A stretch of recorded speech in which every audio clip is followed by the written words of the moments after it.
Hey everyone, welcome back. Ready for another deep dive? Always ready to dive in. Well, perfect, because today we're going to tackle The Rain Horse, Ooh. by Ted Hughes. Yes. Um, and this one, I was thinking about this story. It's a bit unsettling, right? I mean, It's definitely one of his kind of more eerie ones, I think. yeah, it's got that kind of like dark, almost like Yeah. supernatural vibe, right? Definitely. I think it's a perfect example of how Hughes, he just gets under your skin, right? Yeah, and he's such a giant, such a significant figure in, British poetry, 20th century poetry in general. Sure, yeah. And I think this story really embodies a lot of his key themes, right? Like man versus nature, Yeah. that kind of struggle with kind of primeval forces. Yeah, totally. And it's a good one to really dig into, especially if you're, prepping for that exam on Hughes. So, Absolutely. got to be able to unpack all those layers and themes. For sure. And there's a lot to unpack. So let's just start with the basics, all right? What's going on in this story? Like what's the setup? Okay, so basically we have this guy, right? Yeah. He's walking across this desolate moor. Yeah, it's not a pleasant stroll in the park. No, not at all. It's like pouring rain, Right. Horrible weather. wind howling, just awful. And then out of nowhere, this horse appears, right? Yeah, out of the mist. Yeah, out of the mist. Really creepy. Yeah. And it's not like a, friendly My Little Pony situation. Right, right. It's menacing, right? It's menacing. Yeah. This is not a horse you want to like pet or feed an apple to. Exactly. And the whole encounter is just full of tension. The guy's clearly freaked out by this horse. Yeah, and I think Hughes does such a good job with the pacing of that encounter. It's like slowly, Oh, the suspense builds. yeah, the suspense builds, and it just makes you feel really uneasy just reading it.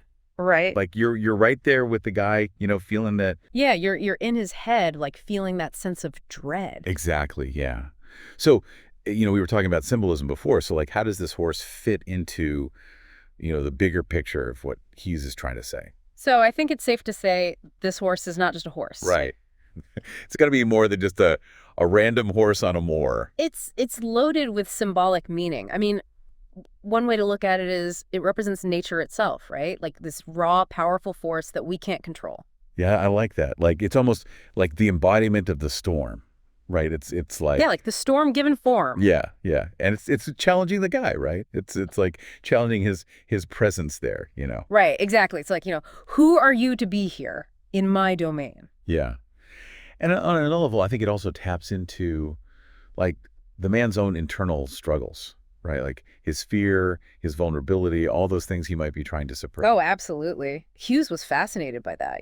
That kind of like darkness within us all, those primal instincts we try to hide. Right. So like for exam purposes, I think this is where the good stuff comes in. Being able to really articulate what that horse represents and how it connects to the man's character. That's gold. Yeah. Like that's going to get you those high marks. Absolutely. And to back that up, pay attention to the details Hughes uses, right? Yeah, the details are always important, right? Like Yeah, always got to back it up with the text. absolutely. So look at how he describes the landscape, right? It's bleak, it's unforgiving, it's almost like a character itself, right? Yeah, and the way he described the horse too. Yeah, oh, yeah.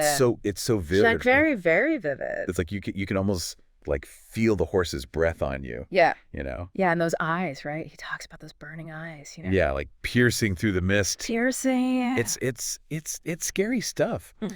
And speaking of vivid descriptions, let's talk about the rain for a sec.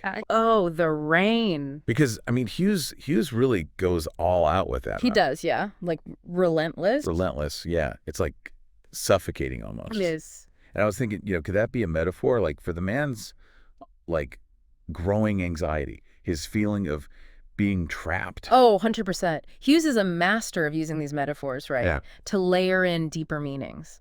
So the rain, the horse, even the landscape, they're not just there for the setting, right? They're all working together to reflect the story's themes. Yeah, it all ties together. And then, we get to the ending and things get really, really interesting, but also really, really ambiguous. Oh, yeah. Like Hughes leaves a lot open to interpretation, which of course, exam loves that. Classic Hughes. Yeah, classic Hughes. So, we see the man, he takes some pretty drastic measures to deal with this horse, but like, what does it all mean? Yeah, that's the million-dollar question. Right. And, there's no, like, right or wrong answer necessarily. Mm. But what do you think? That's a good question.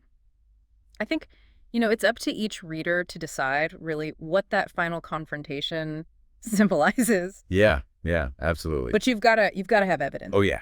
Got to back it up. Got to back it up with the text. Always got to back it up. Mm-hmm. What does it say about the man? What does it say about his relationship with these forces he's up against? Right, and this is where you can really shine in an exam, right?